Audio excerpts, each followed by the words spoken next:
ಚಳ್ಳಕೆರೆ ಪಟ್ಟಣದಲ್ಲಿರುವ ಸುಧಾಕರ್ ಕ್ರೀಡಾಂಗಣದಲ್ಲಿ ಸುಧಾಕರ್ ಅವರ ಪಾರ್ಥಿವ ಶರೀರ ನಾಗರಿಕರಿಗೆ ಹಾಗೂ ವಿವಿಧ ಗಣ್ಯರಿಗೆ ಅಂತಿಮ ದರ್ಶನಕ್ಕೆ ವ್ಯವಸ್ಥೆ ಮಾಡಲಾಗಿತ್ತು. ಕಾಂಗ್ರೆಸ್ ಪಕ್ಷದ ಮಂತ್ರಿಗಳು, ಶಾಸಕರು, ಸಾರ್ವಜನಿಕರು ಮತ್ತು ಅಭಿಮಾನಿಗಳು ತಮ್ಮ ನೆಚ್ಚಿನ ನಾಯಕನಿಗೆ ಅಂತಿಮ ನಮನ ಸಲ್ಲಿಸಿದರು.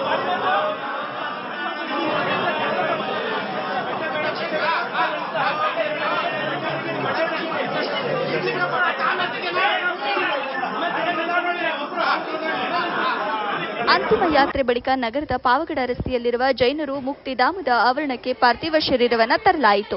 ಪೊಲೀಸ್ ಇಲಾಖೆಯಿಂದ ಗೌರವ ವಂದನೆ ಸಲ್ಲಿಸಿ ಗಾಳಿಯಲ್ಲಿ 3 ಸುತ್ತು ಗುಂಡು ಹಾರಿಸಲಾಯಿತು.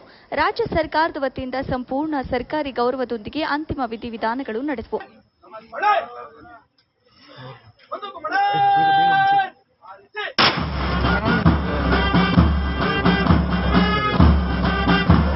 ನಂತರ ಮುಕ್ತಿಧಾಮದಲ್ಲಿ ವಿಧಿವಿಧಾನಗಳ ಮೂಲಕ ಶ್ರೀಗಂಧ ಕಟ್ಟೆಗೆ, ವಿವಿಧ ಜಾತಿಯ ಉಣಕಟ್ಟಿಗೆ, ಕೊಬ್ಬರಿ, ತುಪ್ಪ ಸೇರಿದಂತೆ ಸುಧಾಕರ್ ಅವರ ಪುತ್ರ ಸುಹಾನ್ ಸುಧಾಕರ್, ಸಚಿವ ಡಿ ಸುಧಾಕರ್ ಅವರ ಶರೀರಕ್ಕೆ ಅಗ್ನಿಸ್ಪರ್ಶ ಮಾಡಿದ್ರು.